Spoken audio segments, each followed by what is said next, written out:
Нема воведување на дополнителни рестриктивни мерки како заштита од коронавирусот во Македонија. Ова е одлуката на Комисијата за заразни болести донесена на утринскиот состанок по разгледување на состојбата со ковид пандемијата во Македонија. И покрај бројот на активни случаи позитивни од тестирани за COVID-19, состојбата е стабилна, а во болниците нема притисок од хоспитализации.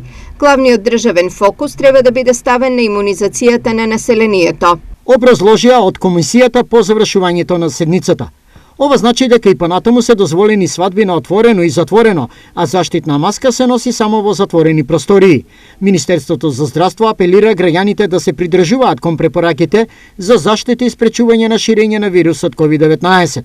Професорот на медицинскиот факултет доктор Драган Даниловски смета дека одлуката на Комисијата за заразни болести донесена денеска да нема нови рестриктивни мерки е исправна, додавајќи дека по година и половина веќе на сите треба да им стане јасно дека најважно е самите да умееме да се заштитиме. Во ситуација кога веќе постои специфична заштита против вирусот, вакцините и кога тие се достапни секому, депласирано е уште да се решава проблемот со рестрикции. Мораме да сватиме дека се е до нас на индивидуално ниво. Секој веќе треба да е самиот одговорен за своето здравје, да одлучи дали ќе се вакцинира или не, да размисли дали ќе влезе во преполно кафеана или клуб, дали ќе појде на свадба или веселба и да си ги сноси последиците.